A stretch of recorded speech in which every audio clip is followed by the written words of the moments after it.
So this is the representation of the model. Curriculum, instruction, assessment, and in the middle of it all is governance, which is the foundation, the important thing that holds it all together, that is our starting point. And notice how the arrows go both ways, and I'm going to be explaining that to you. So when we work with a school district, and we're going to come in, here you are, and we're going to start doing the CLI model with you, we're going to start with the governance piece, okay? And we begin with a steering committee, and they just get this little folder so they don't realize what they have ahead of them, because it looks very simple here. And we have, this is a representative group, administrators, teachers, community members, board members, to say we're going to do this model. But this group has only one job, and that is to write policy that will be approved by the board, that will become policy, that says how will curriculum, instruction, assessment, and so forth be handled in the school district. Districts have policy for everything else in the world, you know, extracurricular activities and bullying and attendance, but especially back when the CLI started, hardly anyone had policy about curriculum instruction. And so we get that set, and as I said, then it's approved by the board. We help them develop the policy and go through and, you know, you can use this little guideline and change it and adapt it. Then that policy establishes a curriculum coordinating council, this governing group that will be a permanent group in the district. In some cases, the steering committee will decide that they will become the first council. And other times they will say, no, we're just going to do that, now we'll get other people to come in. But once again, that council is representative of administrators, board members, teachers, community members, teachers from all levels, primary, intermediate, middle level, high school. So it's a representative group. And they are going to become the decision makers, action takers throughout everything that we are doing. When they start, they get a little bit bigger set of materials. We're done with this little folder, and now they have this training set of materials. It's going to take them through all the kinds of things that they will do. Their very first job is to set up a long-range plan. Which subject are we going to start working with? We're going to develop curriculum. We're going to talk about the instruction pieces and the assessment. That's all going to happen. We can't do them all at once. And of course there are boards of education, some places, who says, well, let's just do them all. Let's get it done this year. That's not going to work. And that's part of our job, is to convince them and guide them through. You can't do them all and do them well. Trying to do too much too soon is a major flaw in many organizations, and that's in our pathways. So they decide what subject we're going to start with. We make this plan that goes ahead for about 5 to 7 years, so we can see when we're going to get through all of the subjects and all of the steps and everything before it kind of starts over again. But then they have so many other kinds of decisions to do, to make. Back again when CLI started in the early 90s, it was not unusual at all for school districts to do curriculum. Everybody makes curriculum, but Dan, you used to be in charge of curriculum, and I knew it never would have happened where you were. But in other school districts, what would happen once they were finished with the curriculum book and they gave it to the teachers? They put it in a drawer. Yeah. Okay, or shelf or somewhere. I was with a school district one time in Kansas, out in western Kansas, talking to them about did they want to do the CLI model. And I had that group there, the board members and some administrators and teachers, and I said, have you developed curriculum? And they said, yes, we've done all the subjects. And I said, that's good.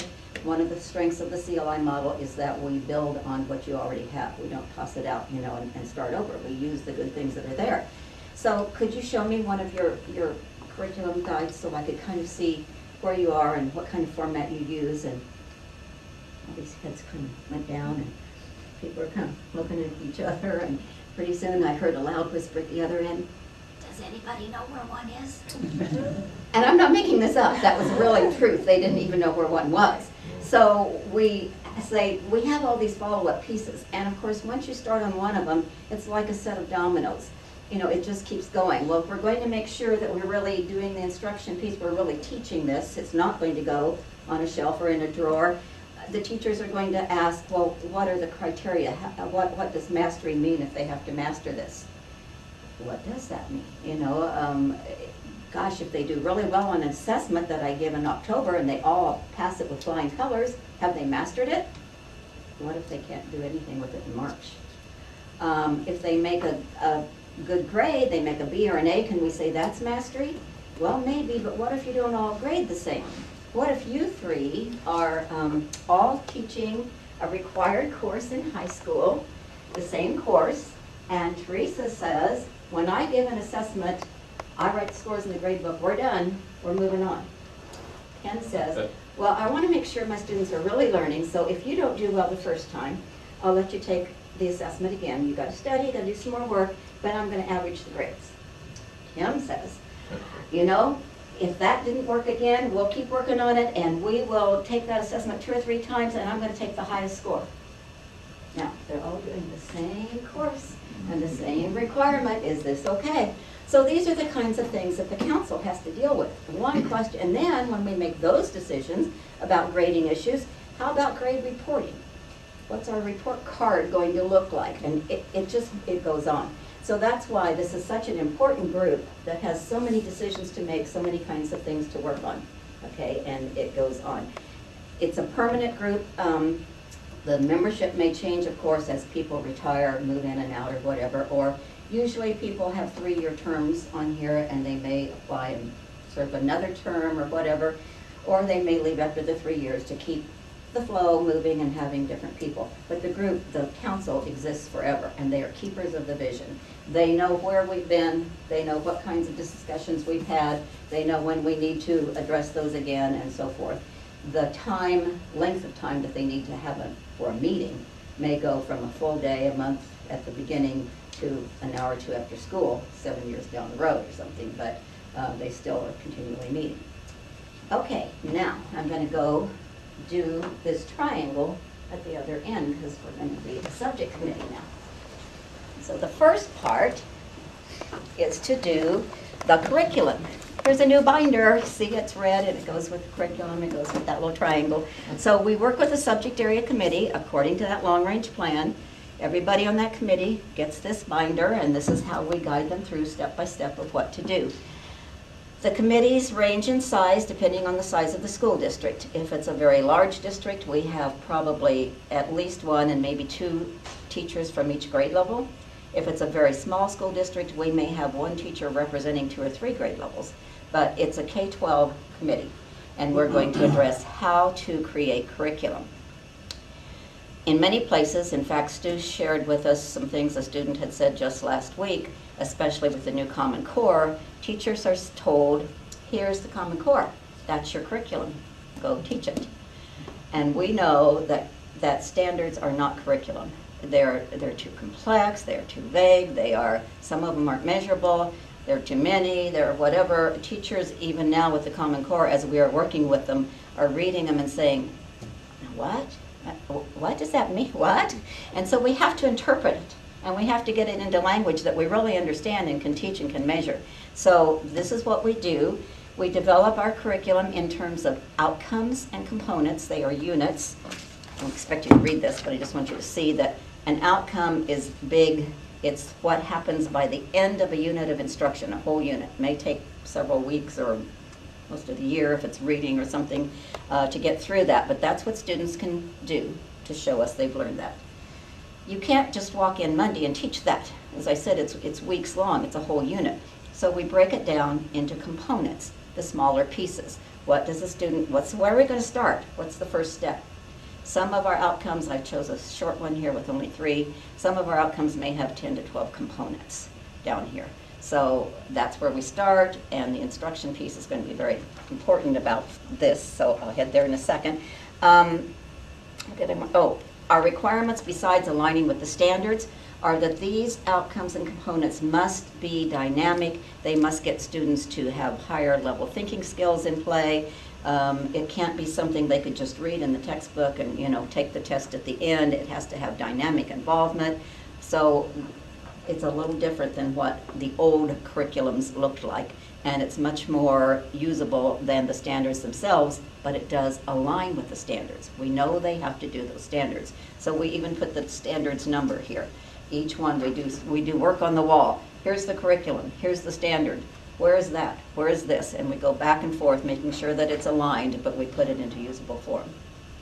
Okay, that takes usually a full year of meetings if we're talking once a month. for the SAC to get that written. And then they do have a curriculum guide that they want to give to the teachers. Now, we want to make sure it's not like Dan said, and we're putting them over here in a drawer or something. So this, unlike that, which is a committee, this is for every single teacher in the district who teaches that subject. So the first time we do this training, which is at the beginning of the year, following the development of a curriculum, we're talking a lot of teachers, especially if it's a very large district. So let's suppose it's math. That means every single elementary teacher, because they all teach math, and then the middle level math teachers and the high school math teachers. The next year, it's not going to be so huge because the training that we do isn't specific to a subject. It's instructional procedures. It's pacing guides. How do you look at your curriculum and decide the pace of getting through that for the year? It's, we look at every single component, those smaller pieces, and say, how are you going to teach? Look at your curriculum, not the math curriculum, now we're on science. Look at your curriculum. How are you going to teach that component? What strategies are you going to use? Write them down. What resources will you use? Don't tell me the textbook, tell me what pages. How are you going to assess that little component to make sure that they know that step before you go to the next step? So it's huge, but it's doesn't matter which subject, it's the same training. So year 2, when science is coming instead of math, for example, those elementary teachers don't need to come again because they already had that training. So it gets smaller, you know, it's the high school and the middle school and any new elementary teachers. So that's an extensive training, and it's all in here. How do you do those little assessments? What do you need to make the instruction match that curriculum? And remember, there are the arrows going both ways. It's not what used to happen. I would get a new curriculum, or someone else would get a new curriculum, and it might say what students are supposed to do with, what does this one say? Excuse me, let me go around. Thank you. Students will interpret and characterize the dependence of organisms on one another and their environment in terms of habitat. And I would look at that and say, oh, I've been teaching habitat forever. Great.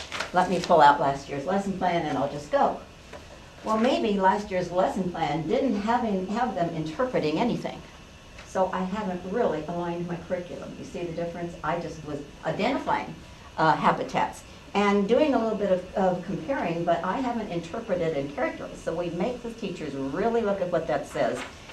How do you make sure your instruction truly aligns with that curriculum so that we're making sure we get where we need to go, which aligns with the standards. So now I'm going to the other part of the triangle. I needed some exercises. The last part is the assessment. Obviously, instruction includes assessment. I mean, that's a part of it. And I just said, how do you assess those little components and make sure the students can really do each part before they move on to the next one? So there's assessment training in there. But this has to do with what we call common assessments. So after that first year, and the first year when the teachers teach that, they give feedback to the subject committee. We make sure that curriculum's working. If they have any questions and they say, oh gosh, my kids all did awful on this. Was it my teaching or is it the curriculum? We actually make adjustments to that curriculum after the first year. Then it stays in stone till the next cycle so we can use data. If you keep changing the curriculum every year and change the assessments every year, then you can't compare your data because your variables are changing. So now we're going to develop what we call common assessments, which, when do we pass that back again, please? These are going to be only for the big outcome. Teachers can do these component pieces, the instruction, the assessments, however they want. Might not be the same. You may decide to have yours get up and give a presentation that you're going to evaluate them on. And you may decide to have yours turn in a paper. That's okay. But this is the big curriculum that we need to make sure that all of our students have learned, that they can demonstrate that learning more than once, and so forth. So we prepare common assessments. And this binder is just on that. And so it's back to the subject committee. They're the ones who do this. They have the assessments that teachers used when they were teaching it that first year. If they want to collect those and pull some data or pull some ideas from those assessments, they might say, oh, I really like this teacher's use of the first question, and I like how that teacher had them do a demonstration. And they may do that. or they may decide just to start from scratch and create them, because this is even more in-depth training about assessment than what's in there. And so now we have common assessments that all the teachers of the same grade level and course will use. So all chemistry teachers will use the same assessments for their outcomes. All third grade math teachers will use the same assessments for their outcomes. And then that shows us how well students are doing on the curriculum, which is aligned to the standards, and therefore it's a good picture of how they're going to do on state assessments with the standards as well. So those are the three pieces. Leslie made this for me. She makes all her little materials. Thank you, Leslie. But as you can see, the curriculum is K-12 alignment, aligned with the standards, and we use data to make sure that we are making good decisions when we prepare the curriculum, as well as how it's being done. The instruction, the classroom and materials organization, planning and pacing, instructional design, and finally the assessment. It's aligned to the local curriculum and the standards, and then we check all of the things that we need to check, like validity, test construction, administration, scoring. All of that is a part of this training. That's the model.